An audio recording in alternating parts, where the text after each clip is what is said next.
Welcome back, and sorry for that technical difficulty, but we are going to get right back into the swing of things with Sully from Diversified Bars and Restaurants. We're talking about, yes, it works, the mic works, we love that. Love when that happens. We're talking about your New Year's resolutions, whether you fulfilled them or not. I will let you do the honors. So it wasn't, I guess it was a New Year's resolution to a certain degree. We've been doing this for a little while.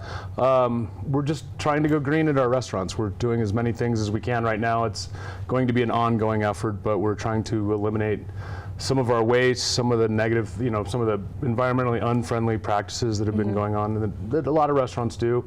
A few big things were things like straws.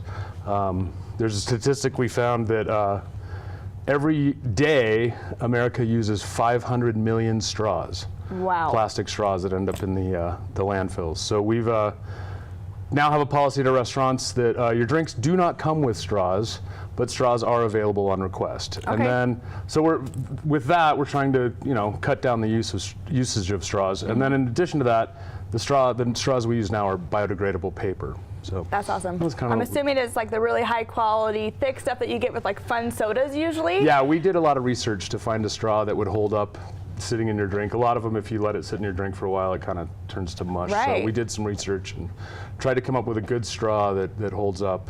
What other things? I saw on your notes that you switched from cocktail napkins, which just obviously seems like a massive waste, to coasters. Well, so a number of years ago, and we've always tried to do some, and so a number of years ago, one of the things we did is we used to use cocktail napkins all the time, which are one-time use. Now we use just the standard paper beer coasters, which are also biodegradable, but we can use them for a while now, so you can get 10 uses out of them each time and not have to be wasting quite as much. And then years ago we switched all our bathrooms to air hand dryers, which we used to go through cases and cases of paper towels, and now I'm sure we've kind of stopped that.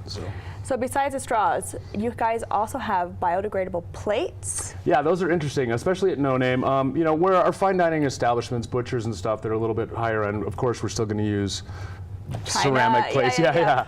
But things like, especially at No Name where it's bar food and you get a disposable plate, we use a pressed palm leaf plate, and they're really, say that 10 times. This sounds so fancy. So it's kind of cool. They look like bamboo plates, but they go out and they collect wild palm leaves, and then they heat press them into a plate. So it's literally just bio waste that you're getting rid of. And so you just recycle them after we don't even, those go into the landfill, but they of course will biodegrade. And then same with, we kind of did everything at the No Name along that. We have a biodegradable tableware, silverware, whatever you call it. So those, now again, it's something that will degrade. We do all our to-go boxes are recycled and biodegradable.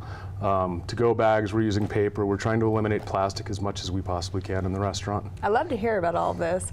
What about can recycling? So that was kind of one of our big things is, and it's hard to do. Cans are the most recycled thing on the planet. Yeah, there was a statistic I read where that one recycled can supplies enough energy or conserves enough energy to run a light bulb for 3 hours. Wow. So it kind of gives you an idea. Weird perspective. Yeah. And most of the breweries now are going to cans. The brewers love them because they're lightweight, they're easy to transport, they cost less to transport, they protect the beer because no light gets to the beer, they don't leak, like even bottle caps slowly kind of leak, so that keeps the beer a lot fresher. And there's a misnomer back, I think, my generation, we always liked bottled beer better because we always said it tasted better, which maybe it did, but they've improved the lining on cans so much now that you don't get that aluminum taste that you used to get. Oh, yeah, a little metal. Yeah. So for us, it's a matter of logistics. We have to separate everything out. It has to be done behind the bar because you can't have your trash cans in front for the servers because people will throw garbage in them. Right. And then we just don't have a lot of space. So every day we have to collect all the aluminum, and then we are hiring somebody actually to come and pick our aluminum up every day so we can get it out of the bar. We just have nowhere to keep it. You guys are truly making a ton of steps to go greener. We are, and then we have some stuff planned for the future. I'm not going to disclose what it is yet, but we have some. Yeah, we're trying to really, we want to kind of be a leader in this and kind of get the ball rolling, and especially within our establishments, getting things cleaned up a little bit as much as we can and do the right thing.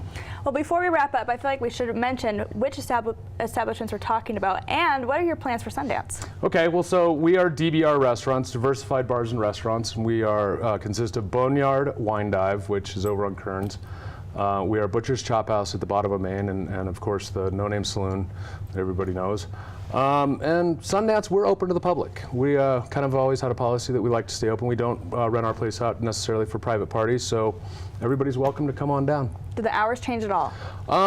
Butcher's, but No Name is the same as always. Butcher's Chop House is now open for lunch, so it will be opening up, I think, at 11. If I have so many different hours in my head right now, but I think it's 11 o'clock they open up, so they'll be open for lunch. And Boneyard is open every day for brunch, so come on down and have breakfast. It's a great place to have. Not a lot of people know that we do breakfast over there, so it's a great place to have breakfast. So it will be serving breakfast every day during Sundance. Normally we just do brunch on the weekends. Nice. Well, Sully, thank you so much for joining me, and really, congratulations, and thank you for making all of these steps to go greener. Awesome. Thanks. Pleasure. All right, we do have a lot more coming up on the Mountain Morning Show. More live music and more guests, all coming up.